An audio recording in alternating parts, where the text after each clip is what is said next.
50e sommet de la CEDEAO, le président a quitté Abidjan pour Abuja au Nigeria ce samedi. Le sommet qui vient de s'ouvrir va aborder la situation politique et sécuritaire de la sous-région, notamment la crise gambienne. Fin de campagne en Côte d'Ivoire, demain les législatives. La Commission électorale indépendante, la CEI, appelle à des élections apaisées. La Commission a échangé sur le sujet avec l'Union africaine, l'Organisation internationale de la francophonie et l'UEMOA. En Côte d'Ivoire, les gérants de cabines téléphoniques en grève.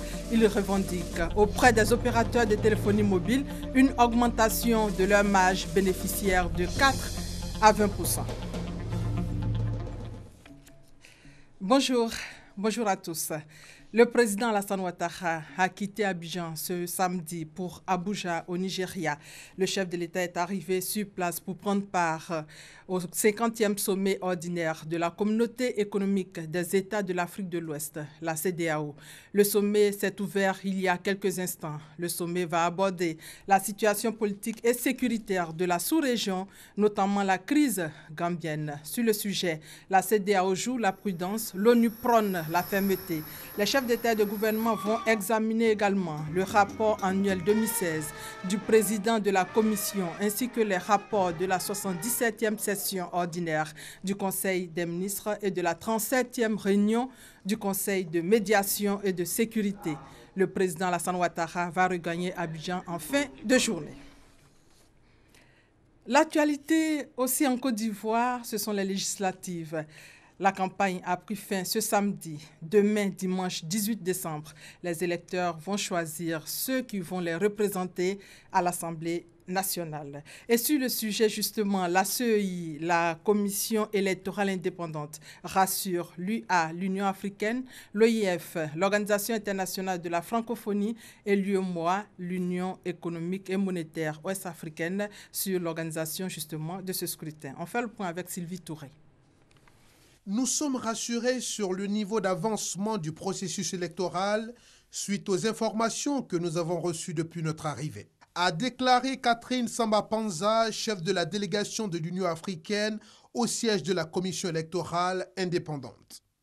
Catherine Samba-Panza est allée s'imprégner du niveau d'avancement du processus électoral des législatives du 18 décembre prochain.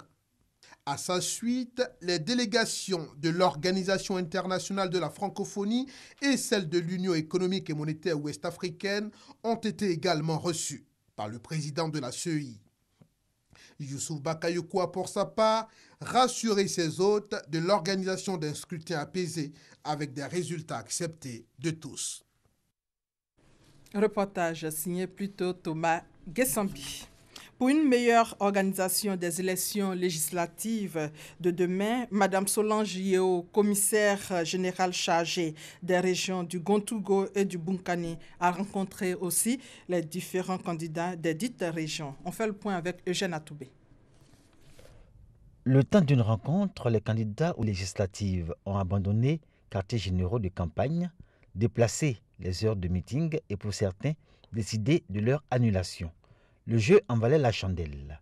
Ils ont tous répondu à l'appel du préfet de la région du Gontougo, préfet de Bondoukou, François Germain Goun, pour la rencontre portant sur la campagne et le déroulement des élections législatives.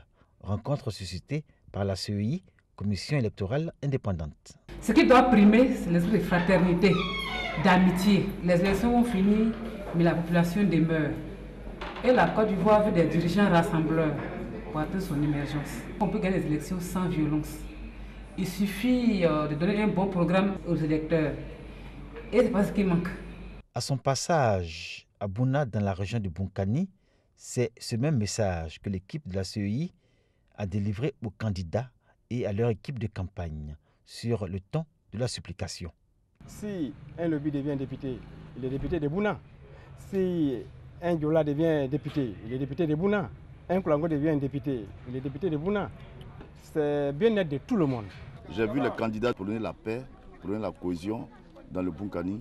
Je les encourage à continuer dans ce sens, je m'en réjouis. Ce qu'on doit féliciter d'abord, c'est les candidats, parce que ce sont ceux-là même qui sont censés véhiculer un message qui va amener les gens à se confronter. Et si jusqu'à là, ces gens de messages n'ont pas été véhiculés et qu'ils font leur campagne dans la tranquillité, je pense que c'est une bonne chose. À la suite de ces rencontres avec les acteurs directement impliqués dans la campagne, celles avec les préfets et sous-préfets dans le Boukani d'abord, ensuite le Gontougo. Au centre des échanges, les mêmes préoccupations et attentes de la CEI traduites dans le Code de bonne conduite des élections générales en Côte d'Ivoire. Une campagne apaisée, le bon ton en tout temps et en tout lieu, et un vote sans heurts dans une saine adversité, loin de toute vengeance et de toute revanche. Quoi qu'on dise, les populations du Boukani n'écoutent que leurs mentors. Donc si leur disent non, soyons apaisés, soyons des frères, faisons une campagne civilisée, la population va s'incliner dans ce sens-là. La CEI et les candidats doivent être au même niveau de sensibilisation et d'apaisement. Les candidats à l'assaut des sièges dans le Boukani et le Gontougo ont montré leur disposition à se conformer au code de bonne conduite qu'ils ont librement signé. Restent maintenant les électeurs de qui l'on attend citoyenneté, civisme et responsabilité dans une Côte d'Ivoire où tout le monde aspire à la paix. La CEI appelle à des élections apaisées. Le collectif des pasteurs et leaders des églises évangéliques aussi pris pour des élections sans violence, c'est à Toumoudi avec Thérèse Tapeyoboué.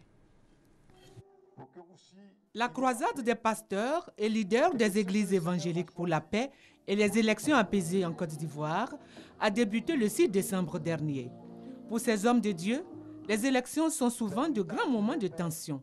Il faut donc le soutien de Dieu, d'où l'organisation de ces moments de prière. Les pasteurs et les leaders des églises évangéliques ont exhorté les fidèles à la retenue et à privilégier l'amour du prochain. Ils ont demandé à Jésus de prendre le contrôle de tout le processus jusqu'à la proclamation des résultats définitifs. Le collectif des pasteurs et leaders des églises évangéliques de Toumoudi a été créé depuis 2005. Il regroupe plus d'une dizaine d'églises évangéliques. L'accès à l'information judiciaire est maintenant possible grâce au PNUD qui a offert une bibliothèque numérique à hauteur de 55 millions de francs CFA aux acteurs du secteur de la justice. Malika Koulibaly.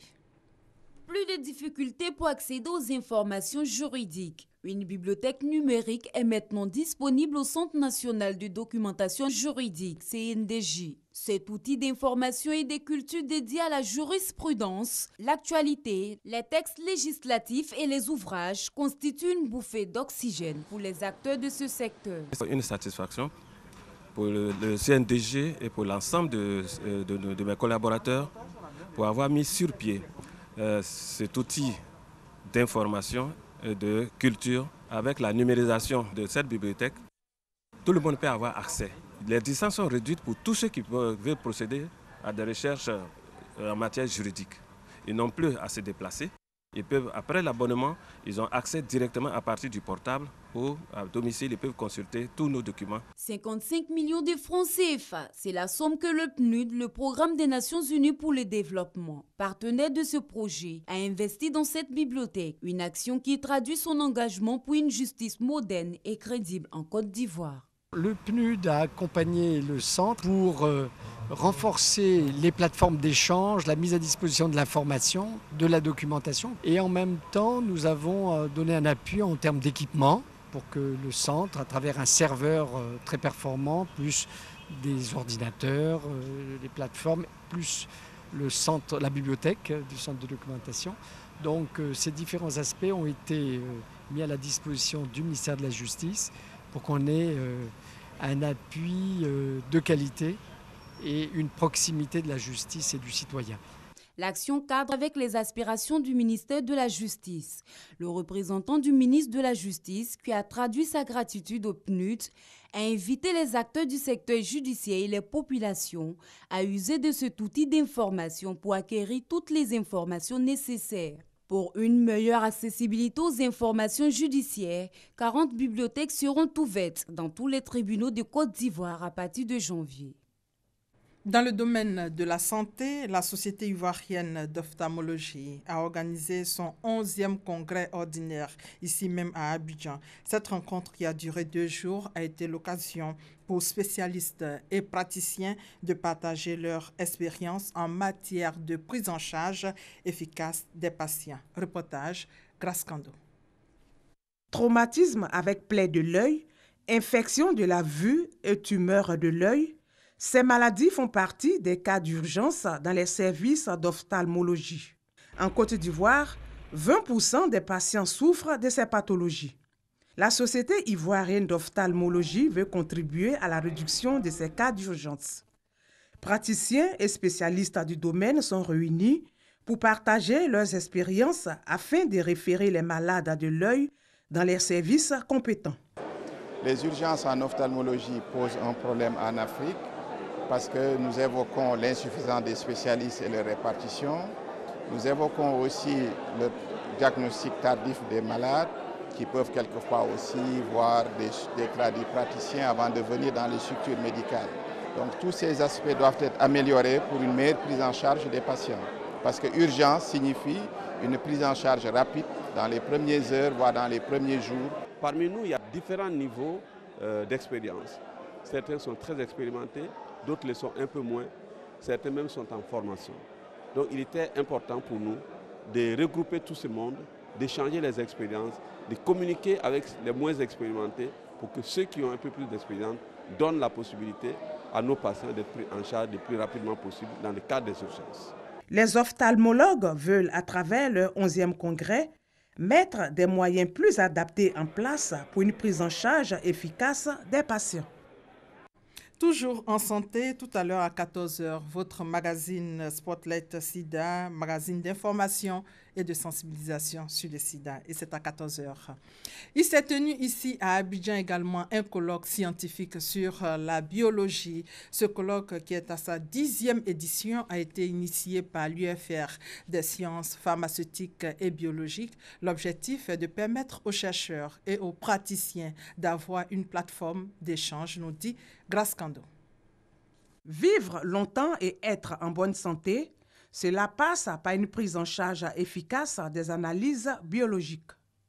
Un colloque se tient à Abidjan pour mettre à niveau l'ensemble des acteurs du domaine des sciences pharmaceutiques et biologiques. Biologie et santé des populations, un thème que les participants vont passer au peigne fin pendant 2 jours.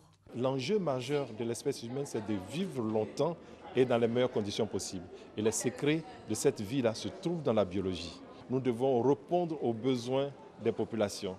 Et l'un des premiers besoins des populations, c'est la santé et le bien-être. Et donc, du coup, il faut découvrir les mécanismes de la biologie qui gouvernent la santé et le bien-être des populations. Ce colloque, le 11e du genre, sera l'occasion pour les praticiens de renforcer leurs capacités dans la prise en charge des problèmes de santé.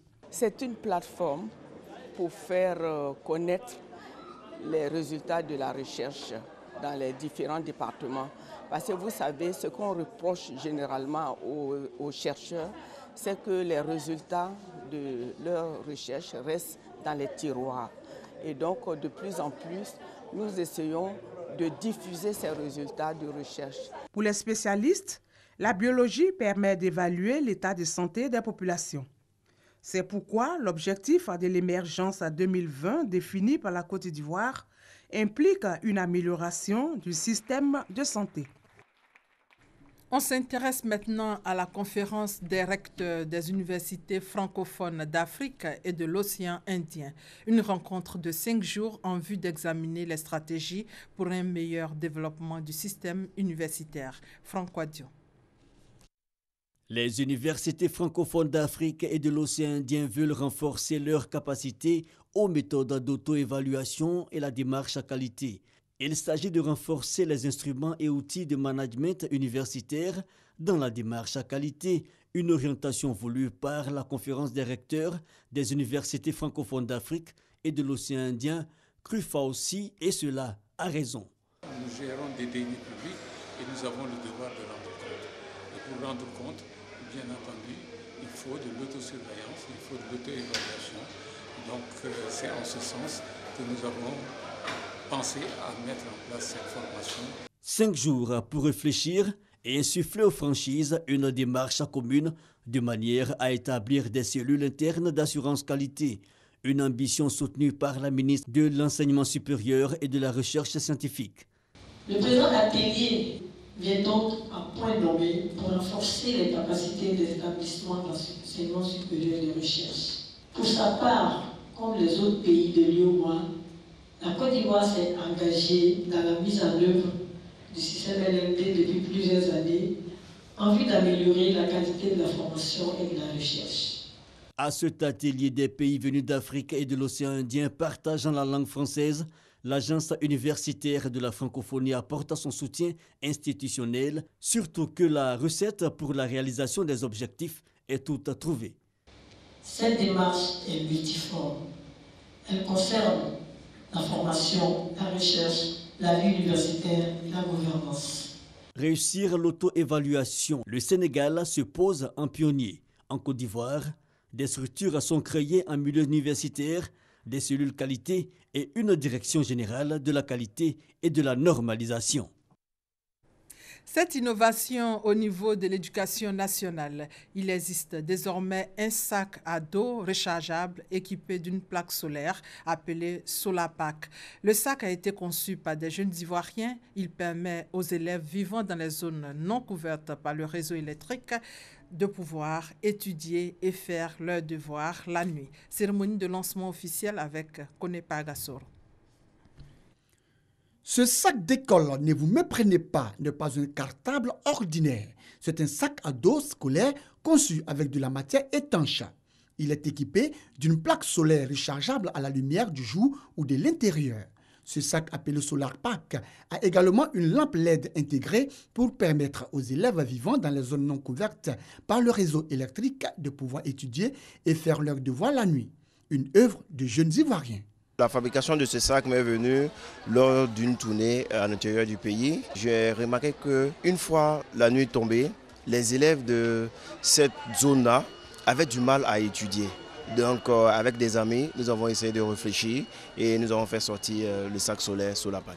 Selon les inventeurs, le sac multifonction à énergie renouvelable et écologique va éviter aux élèves de faire recours aux bougies et aux lampes tempêtes.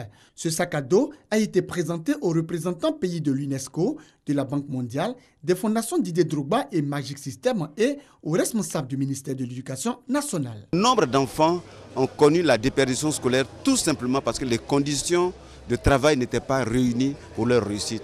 C'est la raison pour laquelle ce projet est extrêmement important. Le groupe Magic System entamera donc la tournée des 20 ans.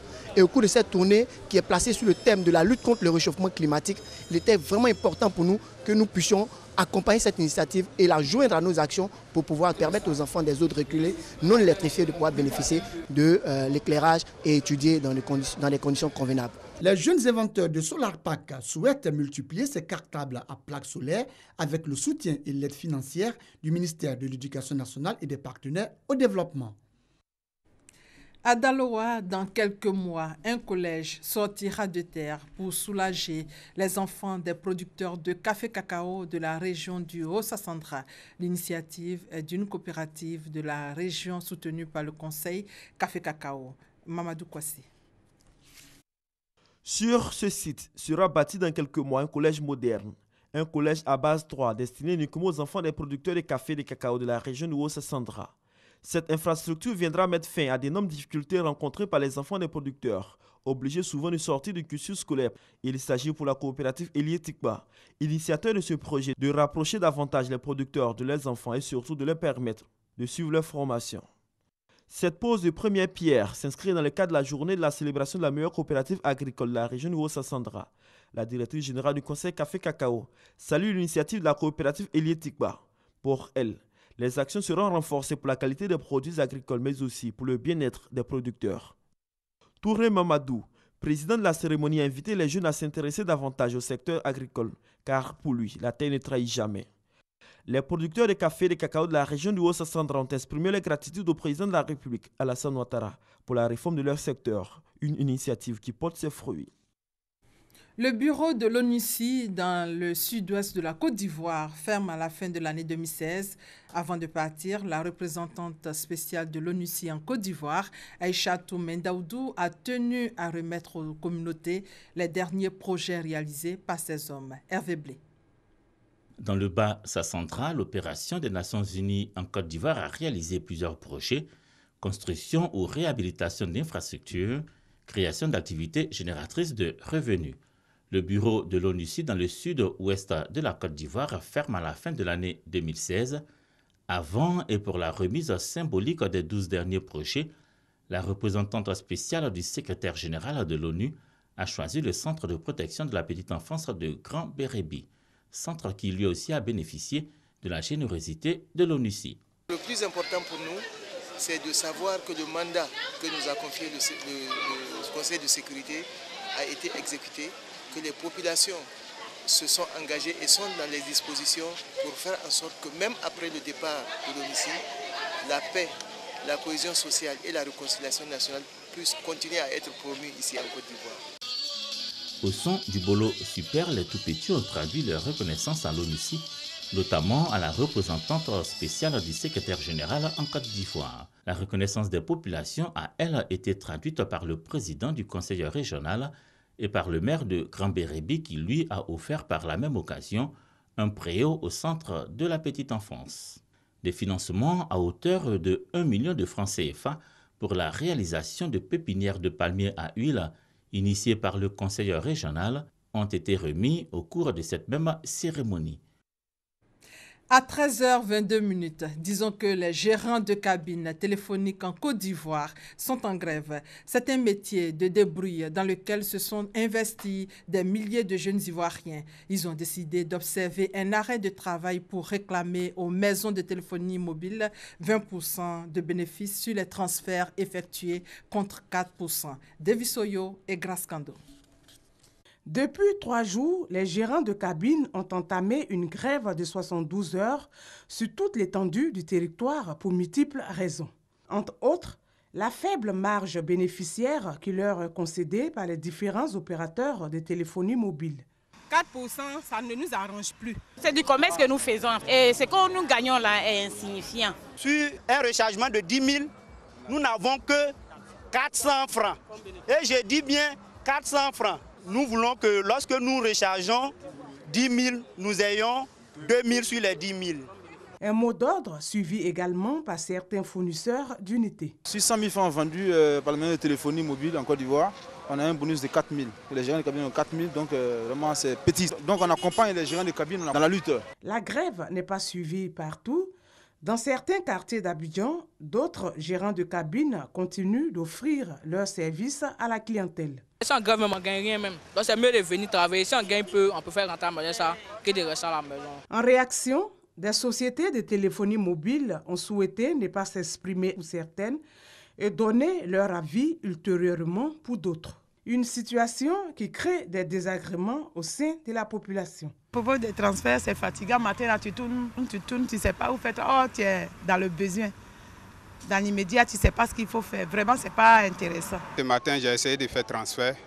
On m'a dit qu'ils sont en grève. J'essaie de joindre ma mère au village. Bon, il n'y a pas d'unité. On n'arrive pas à avoir de recharge. Donc, vraiment, on a d'énormes problèmes actuellement. Débuté le jeudi 15 décembre, cette grève des gérants de cabine prend fin ce samedi 17 décembre.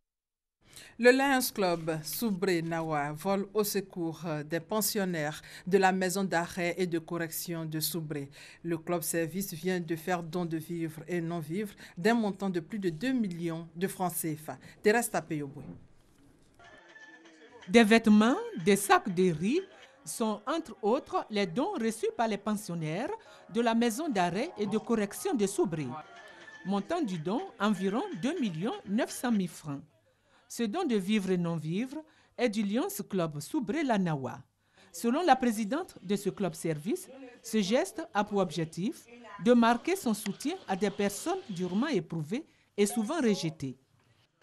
Le gouverneur du district 403 A2 a pris part à cette cérémonie. Les autorités administratives et les pensionnaires ont exprimé leur gratitude au Lions Club, Soubre Lanawa, pour son geste de portée sociale. 3 officiers dans l'ordre national et 12 officiers dans l'ordre du mérite ivoirien. Ils sont 15 journalistes distingués par le ministre de la Communication au nom de la grande chancelière. Ces journalistes et acteurs de la communication ont été célébrés au cours d'une cérémonie organisée par l'UNJCI, l'Union nationale des journalistes de Côte d'Ivoire. Franck Quadio pour plus de détails. Honora de Yedagne, ancien président de l'UNJCI, Yves Zogbo Junior, animateur, et Jean-Claude Bayala, journaliste, fait officier dans l'ordre national ivoirien, et 12 autres acteurs de la communication, fait officier et chevalier dans l'ordre du mérite ivoirien, 15 récipiendaires au total. Une première dans l'histoire de l'Union nationale des journalistes de Côte d'Ivoire, initiatrice de cette action validée par la grande chancellerie. C'était véritablement l'émotion dans la salle aujourd'hui et je suis très heureux. Pour la ministre de la Communication, Maître Afoussiata Bambalamine, ces décorations sont l'expression de la reconnaissance et du professionnalisme. Les décorations que certains de vos consoeurs et confrères viennent de recevoir attestent bien que vous n'êtes pas oubliés de la nation. D'ailleurs, il ne peut en être autrement quand on sait que vous représentez le 4e pouvoir. Des récipiendaires heureux, la satisfaction du devoir accompli pour les uns, des défis à relever pour les autres. Il est quelquefois difficile d'exprimer ça clairement, mais c'est une satisfaction. Nous qui sommes maintenant à la retraite, on pense qu'on ne nous a même pas oubliés. Ça veut dire qu'au moins notre passage n'a pas été inutile. Une cérémonie de distinction précédée de moments d'échange autour de l'œuvre journalistique de Noël Eboni et des défis qui attendent l'UNJCI à l'occasion de ses 25 années d'existence. Nous avons encouragé le gouvernement à faire en sorte que l'UNJCI soit déclarée organisation d'utilité publique parce qu'elle a une mission majeure, noble à accomplir pour les années à venir. Être le grenier de la région du Lodjibois et appuyer la politique de l'autosuffisance alimentaire prônée par le gouvernement ivoirien, c'est l'objectif des populations villageoises de la sous-préfecture de Zikisso. Elles ont à leur actif déjà 40 hectares de vivriers, nous dit Malika Koulibaly. Zatobois, village de la sous-préfecture de Zikisso. Ici, ces populations d'agriculteurs sont engagées dans un challenge. Avec ces hectares de bananes, de manioc et de bien d'autres vivriers, elles veulent se positionner comme un pilier de l'autosuffisance alimentaire en Côte d'Ivoire. Plus pour couvrir toute la zone, pour faire des Zikisso un grenier alimentaire. Si quelque part on demande où est-ce qu'on peut trouver de la banane, on dit bon, allez-y, dirigez-vous à Zikisso. Tomate, dirigez-vous à Zikisso. Manioc, dirigez-vous, etc., etc., etc. Mais on le fait pour apporter aussi de l'aide à l'État de Côte d'Ivoire, parce que l'État de Côte d'Ivoire en a fait sa priorité, nourrir sa population. C'est ce qui est la problématique. Aujourd'hui, ce sont 40 hectares qui sont cultivés dans l'intention d'atteindre les 500 hectares d'ici à quelques années. Un défi qui devrait se réaliser avec la volonté de tous ceux qui sont engagés dans le projet. Même toutes les sœurs qui se promènent, qui n'ont rien à faire, qu'elles viennent à ce qu'on travaille ensemble. En tout cas, elles viennent. Elles n'ont qu'à venir. Le travail, là, ça ne tue pas. Si tu travailles, là, tu gagnes. Donc, elles n'ont qu'à venir, on va travailler. L'initiateur de ce projet d'autosuffisance alimentaire est un fils de la région qui vit en France. Et la présente activité est un appel à toute la diaspora ivoirienne à investir en Côte d'Ivoire dans les domaines de l'élevage et de l'agriculture. Hors de nos frontières, au Burkina Faso, près de 40 assaillants armés ont attaqué vendredi un détachement de l'armée burkinabé basé à moins de 40 km de la frontière malienne. Au moins 12 militaires ont été tués. Les autorités accusent les djihadistes du raid meurtrier. Et en Turquie, 13 militaires au moins ont été aussi tués dans l'explosion d'une voiture piégée dans le centre du pays. Celle-ci s'est produite à proximité d'un autobus public près d'une université. Et voilà, c'est la fin de ce 13h supervisé par Adama Kone. Merci de votre fidélité.